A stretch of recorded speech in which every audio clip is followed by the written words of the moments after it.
Amados por uns, questionados por outros, mas certo que a sua eficácia já foi comprovada de diversas formas e diversas vezes ao longo da história.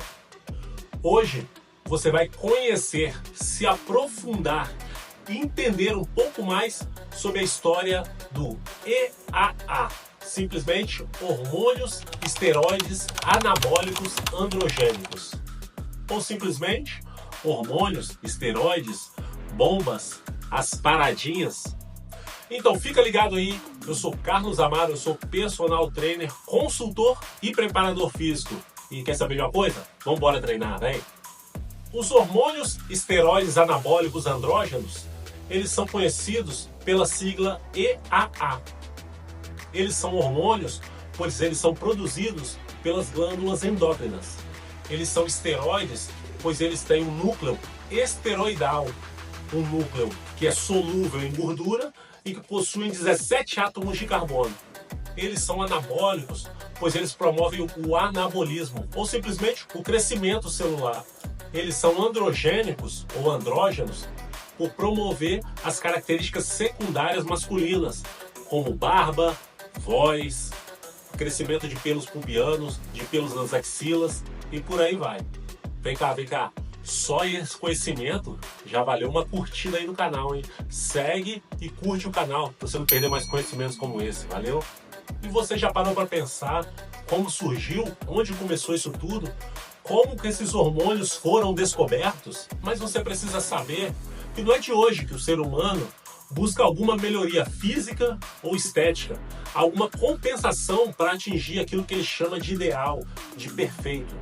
Há relatos que na antiguidade os órgãos sexuais e as suas secreções eram utilizados no tratamento de impotência e como afrodisíaco. A história do uso de substâncias que melhoram o desempenho físico, o desempenho atlético, é até mesmo mais antiga que os próprios Jogos Olímpicos. Os chineses, há 4.000 anos, conhecem o efeito do chá da planta chamado Ma Chuan. É assim mesmo, diretor? Ma Chuan. Seu uso aumenta a produtividade no trabalho, a disposição dos guerreiros no combate e a performance esportista. Nos Jogos Olímpicos da Antiguidade, 800 anos antes de Cristo, os atletas já bebiam chá de diversas ervas, utilizavam óleos e cogumelos para a busca da melhoria e do desempenho. Eram também utilizadas diversas substâncias a fim de promover o crescimento. Já no século XIX, se tornou popular entre os atletas uma bebida chamada Vin Mariani, que era uma mistura de vinho tinto Bordeaux com extrato da folha de coca. O seu criador ressaltava as características estimulantes e medicinais da bebida. Bebida esta que mais tarde inspirou a criação de um certo refrigerante. Ele misturou a bebida a noz de cola e chamou isso de vinho de cola. Mais tarde, ele retirou o álcool da bebida e inseriu água gaseificada para que ela pudesse ser tomada como refrigerante.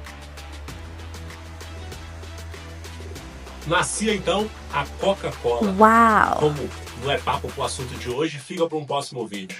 Na medicina tradicional chinesa, substância como chifre de alce, osso de tigre, bexiga e bilis de urso, ginseng e outras raízes eram consumidas a fim de enaltecer o organismo masculino. Mas tudo começou mesmo de forma intencional e direcionada em meados do século XIX, quando em 1849 o fisiologista alemão Arnold...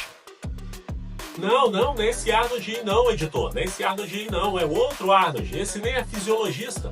Esse sim, o fisiologista alemão Arnold Adolf Berthold, em seus primeiros trabalhos sobre castração e transplante testicular em aves, ele fez importantes descobertas sobre os hormônios andrógenos, sendo ele, Arnold Adolf, considerado o pioneiro da endocrinologia. Ele observou que a remoção dos testículos em galos alterava suas características físicas e seu comportamento.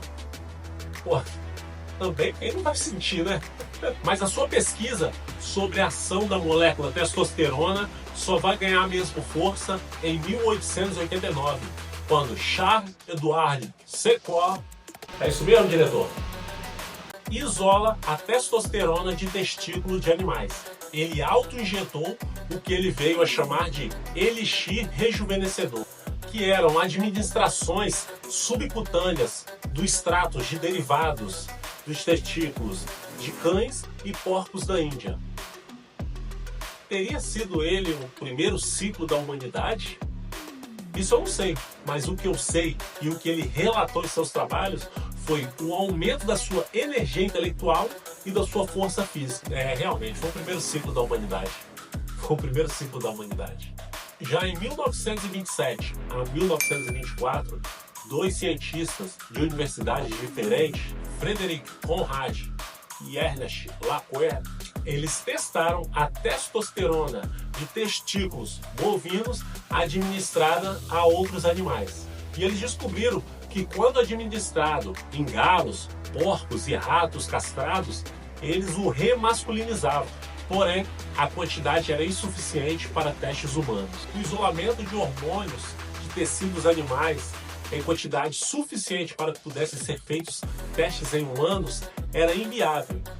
Até que três grandes farmacêuticas entraram no jogo. E foram elas as empresas Schering, da Alemanha, Organon, da Holanda, e a empresa Ciba, da Suíça. Elas iniciaram programas de pesquisa e desenvolvimento dos esteroides em grande escala em 1930. Foi então, em 1935, quando cientistas financiados pela empresa Organon Company, da Holanda, foram os primeiros a isolarem o hormônio, e eles chamaram de testosterona, como relatado no artigo por eles mesmos. Testosterona das hastes testículos e esterol e o sufixo cetona. Mas a síntese química, a produção química do hormônio por meio do colesterol só foi possível em agosto daquele ano por dois cientistas, um alemão, Adolf Butten, e Leopold Ruska.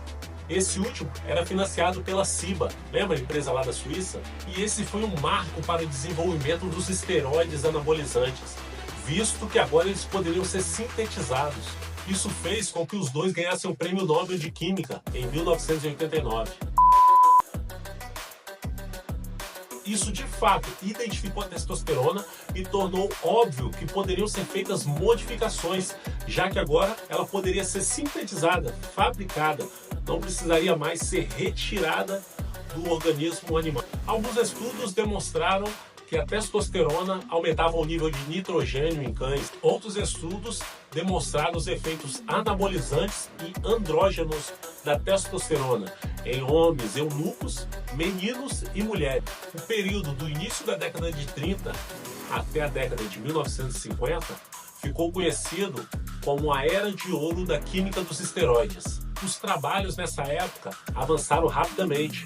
Estudos demonstraram que a substância era uma multiplicadora de músculo, força e de bem-estar. No término da Segunda Guerra Mundial, os androgênicos eram utilizados em pacientes com grandes ferimentos, em condições terminais e queimaduras. Durante a Segunda Guerra Mundial, os médicos alemães passaram a usar testosteronas sintéticas nos soldados para ajudarem a recuperar da fadiga extrema e ajudarem a manter a resistência física.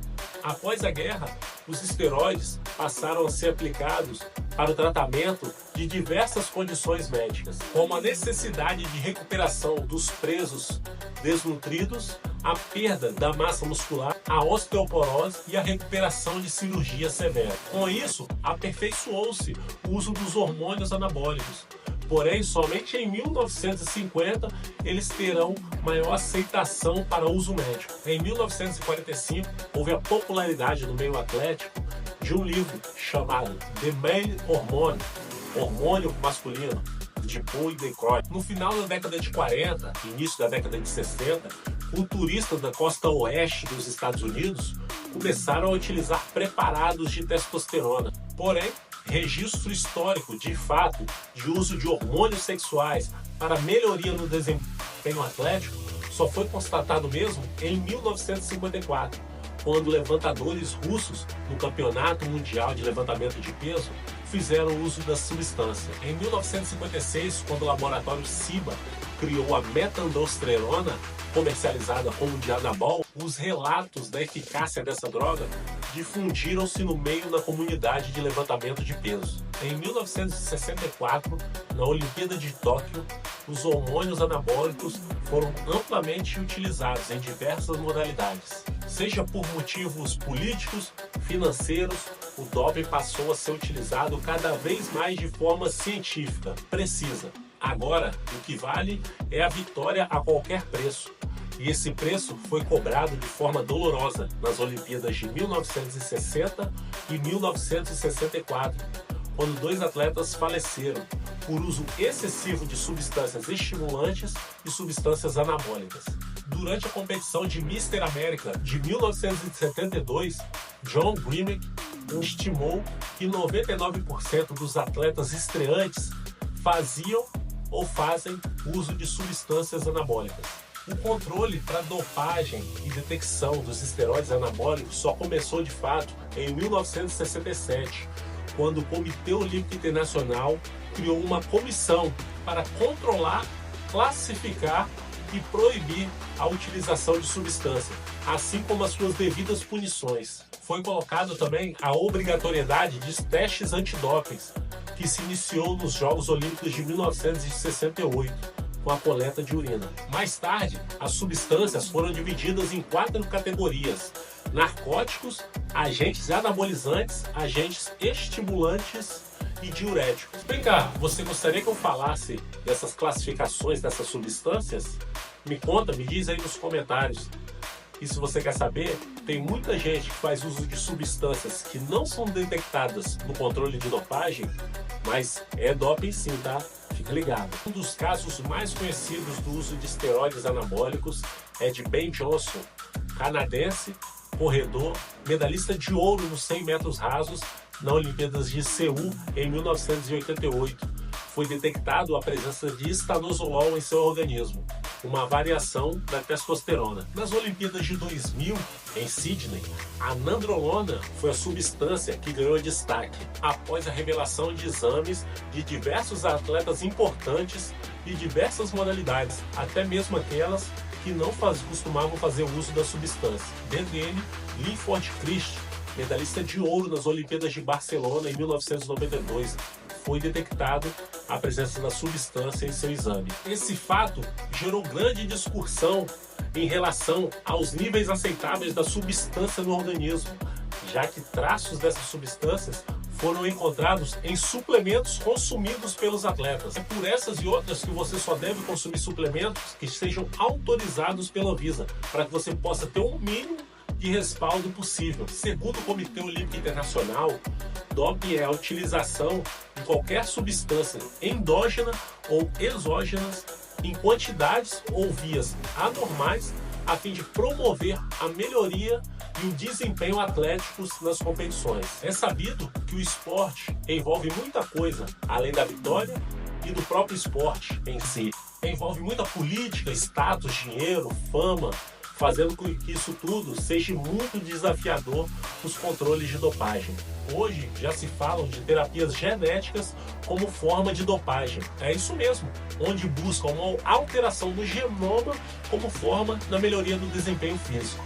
Após a possibilidade da síntese da testosterona, já vieram as suas variações em forma de decadurabolin, nandrolona, durateston, oxodrolona, estanozolol e tantas outras por aí vai. Isso são cenas de um próximo capítulo. Quem sabe na próxima década estaremos aqui para contar para vocês. Ou no próximo vídeo que vem, comente aqui nos comentários se você gostaria de conhecer um pouco mais de algumas dessas substâncias, de algumas dessas variações dessa testosterona. E nos siga no canal, marque as notificações para que você não perca nenhum vídeo, nenhum conhecimento. Valeu? Bora treinar!